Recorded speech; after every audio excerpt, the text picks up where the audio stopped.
What's going on, folks? Good morning. I hope your day is going well. It's a little rainy, but I'm very thankful for the day in general. And I hope you guys out there are appreciative of all of the things that life has provided you, right? Because it's really important in this lifetime to understand certain things. That's how your education, you complement that education in life, right? With your experiences. And if you harbor on the better part of your experiences, then you'll be a better person, okay? That being said, today we're going to talk about the narcissist, the neurotic narcissist, the person at your job. In this case, we're going to talk about bosses because they have a little bit of authority over you, meaning that you come to work and, they're going to delegate some task to you or something. But what happens when that boss is a neurotic person, right? And you're dealing with all types of compulsive behavior relative to the job, but the boss is really using that job and it is really about something, their own agendas. It's about something personal to them, okay? We've already covered this over many videos about the narcissistic boss and how they think, and everything is self-centering, right? Anything that they do will be relative to their own situation, okay? Anything, all right? So you could be new at this job and, you come to a job and, you see certain bosses, oh, let's flip this. I think this is better for you. The boss is new to the job, okay? Now, you already have a climate in most cases. If you're watching this video, then you're probably already dealing with a toxic workplace environment. You know it. Everyone is that. Flying monkeys, right, included. And you get this new boss. And this boss seems to be neurotic, okay? As crazy as all of the other BSC people that you've encountered at this job. Now, you could have been at this job for many years. And so you've seen the climate, you understand who you're dealing with, and you understand how they recruit. You understand that no one is going to come in their job in a supervisory position or higher unless they're some type of flying monkey or they're able to be manipulated. Because these master planners, they think very carefully about who they're going to bring in. They don't want people who are good. They don't want people who are fair and impartial. They want people who will play the game, okay? Because everything is about that game, So they'll gang up, and I've seen this in many cases over many years, right? In my studies in these workplace environments where the bosses are all gang up and the master planner will lead this group and they will target you. Meanwhile, you're over there doing your job. You're not thinking about anything that's going on. You're not worrying about anything because you're doing what you're supposed to be doing. You're getting a paycheck. You're dutifully coming to work and you're doing it for the Most High. You're not doing it for that boss or anything. Obviously, you're making a living in this world which is constructed for such a thing, but you're really doing it for the Most High. Whatever work and whatever difficulty in the work, you give it to God, and God is involved in that work. That's why I said you always dedicate the work to the Most High. That way, if your bosses are playing games, then the Most High is involved. His hands are in your work. So if they're going to try to poison the work, trust me, they're not going to be able to do that to God. So if you have God in your heart, when you're dutifully devoting that work to God, then guess what's going to happen? You're going to always be blessed, right? Now, getting back to what we were talking about. The neurotic boss and these planners will all get together and they will target you in many different ways, right? It may just be in the form of character assassination because that new boss, remember this is a new boss in this scenario, that new boss will come to the job and deal with all of the other toxic bosses. And because they want to fit in, because we already told you they qualify as flying monkeys, right? Interchangeably. They're weasel-faced dogs, and that's another video, but they are because they have authority over you, but at the same time, they're flying monkeys to higher ups. So they're gonna be purposefully used to disenfranchise. So maybe one of these other flying monkey, weasel-faced dog supervisors or something, they will get with this person because this person has a mush brain. Tell them all types of stuff about you. You've never done anything to the person. If you saw them, you greeted them and went about your day because you don't know them, right? You don't owe them anything other than a hard day's work, right? And you're dedicating that work to God at that, so what does it matter? But anyway, they'll character assassinate you. Hey, this guy's this or that. He doesn't do this based on how they feel about the situation. Maybe in the beginning when you met that particular toxic boss, they did some things and some evils, right? And they coordinated and it didn't work because you had God planned to be in this situation and you asked God to put his hands in it. And it never worked. And so everything that they try, every attempt that they try, you know, backfires. So this new boss comes and they're going to try to see, well, maybe I can recruit this person and we're going to team up and try it again. Because they're going to keep trying. They're just like Wile E. Coyote. They just cannot stop playing this game. It will go on for, you could work a job for literally 30 years and they will literally, if they're alive and they're in that position, they will be there and continuously, day after day, will do the same thing over and over again. And if you haven't learned these people, then maybe that's a shame on you.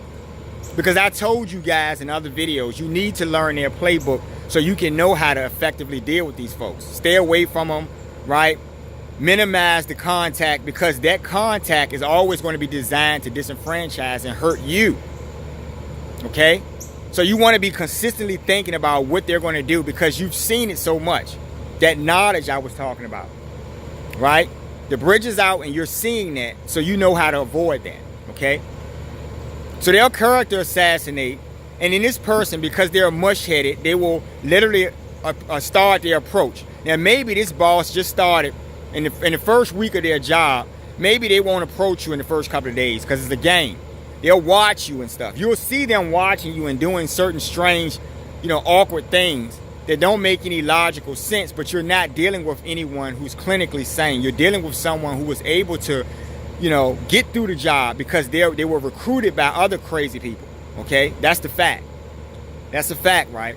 So this person, you know, after a couple of days, they may approach you and speak to you. Now, a normal person, right, with good intentions, if they really want to know someone, they'll go up to them and they'll extend their hand. How you doing? I'm so and so. Haven't met you formally. Just wanted to introduce you and say whatever. But they won't do that.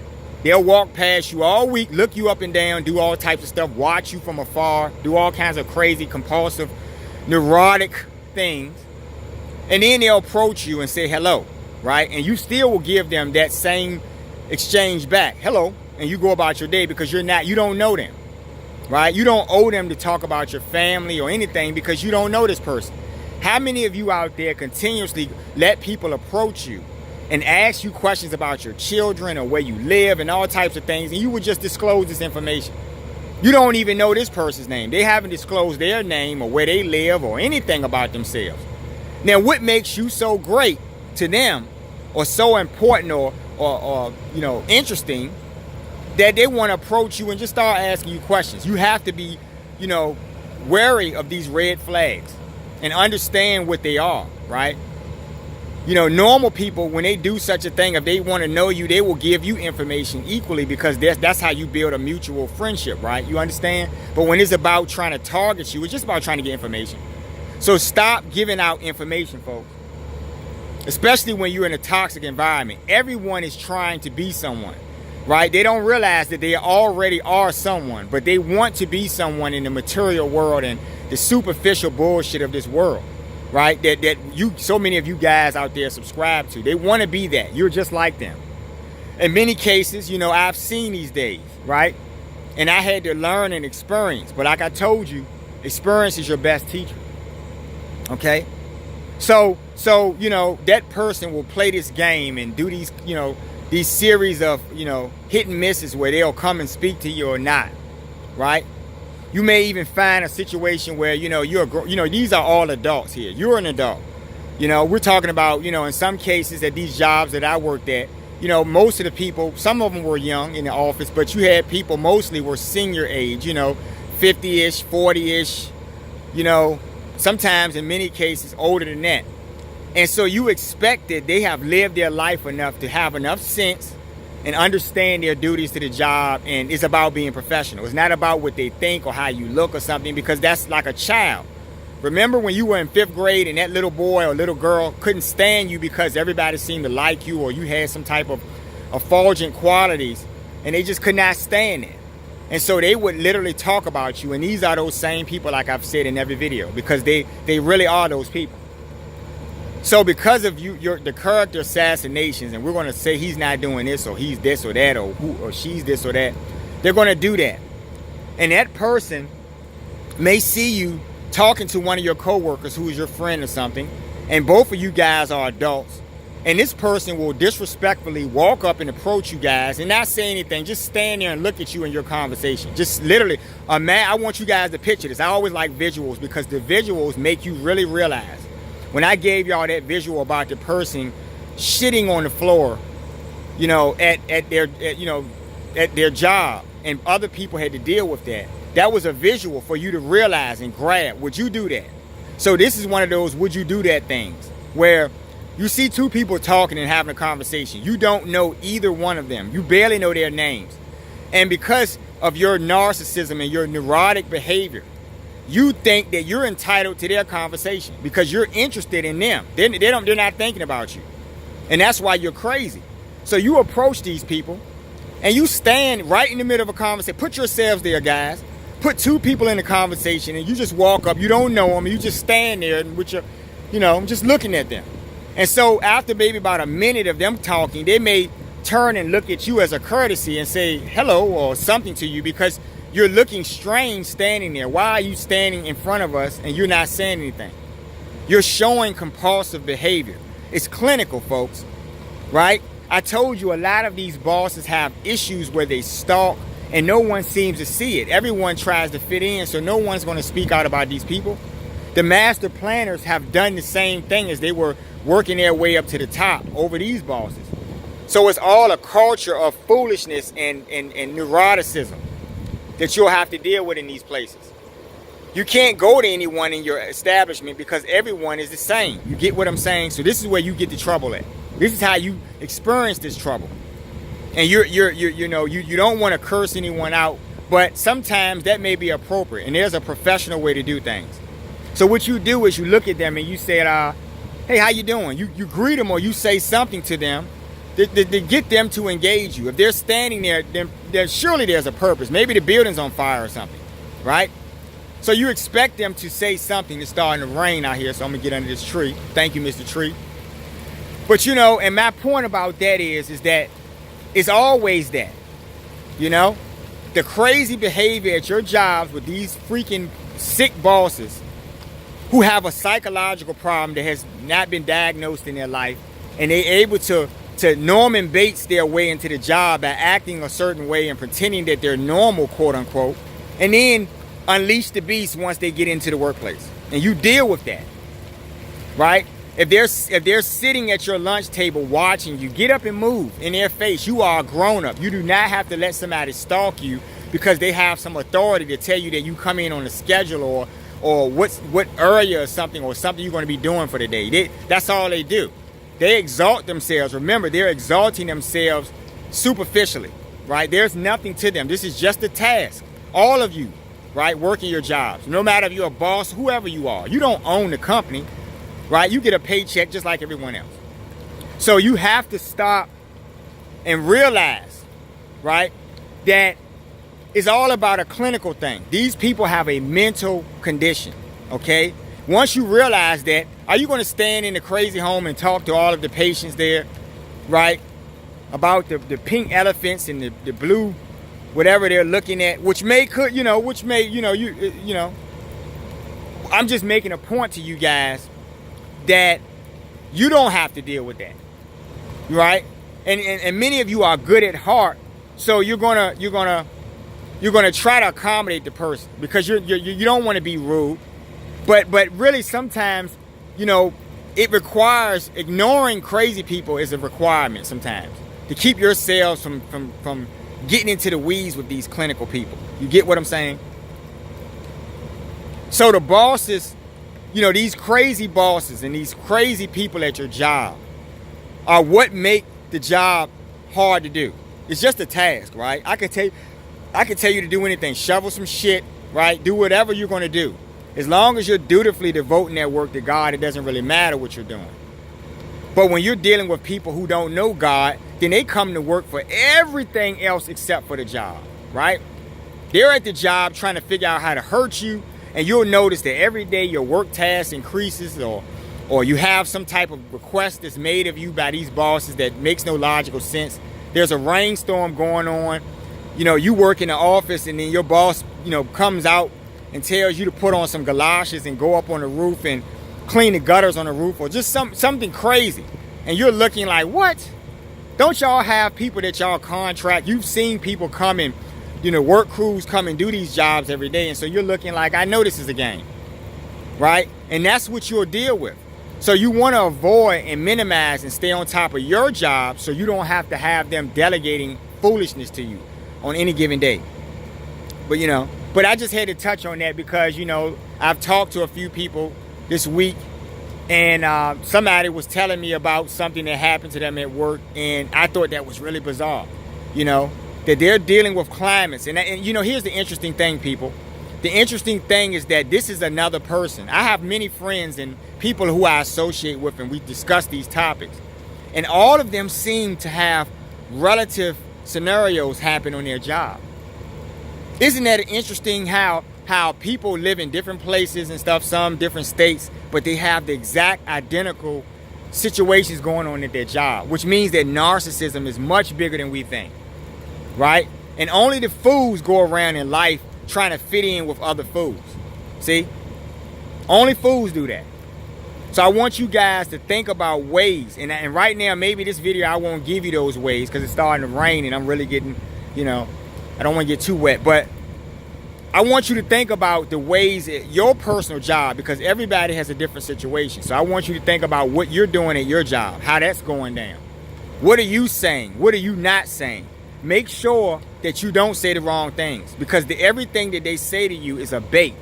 Remember, they always play the game. It doesn't matter what time of day or night. They will play this game to the floor, right? 20, 30 years will go back. So remember that it's all clinical. It's not you, it's them, right? And deal accordingly, and you'll be okay, right? But I just had to address that issue for those people out there who go to work every day and deal with this stuff, and everyone seems to buy into this bullshit, right? You couldn't go to your coworker and say, is it me or is this guy sitting at every table I sit at and watching me? Then you'll look up while you're eating or something. You'll see this person literally staring a hole in your face, right? They don't want anything. They didn't come to you before lunch or something and say, hey, we need you to do this or that. They just wanted to stare at you. And it's part of those intimidation tactics that the narcissist will use to try to break you down or get into your head, because they're really, really compulsively obsessed with you, because you don't seem to play the game the way they want. And that really attracts them. Most people just lay and roll over for them. But you're a justice empath likely, and so you're going to snuff them. You're not going to let them even get that far.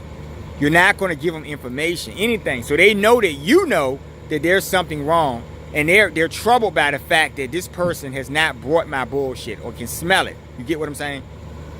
So just keep that in mind when you go to work, that it's not you, it's them. And the neuroticism that you're experiencing is a product of their psychological dysfunctions that they're going through, right? Not you. Okay? All right, so I'm going to try to get out of this rain before I get drenched. You guys have a great day. Enjoy your day regardless of the rain, right? Because life is always good. It's always a blessing. All right? Go to my website, thinkbehavior.info. Pick up my book, I Love Bad Behavior, right? Pick up that book on Amazon, right?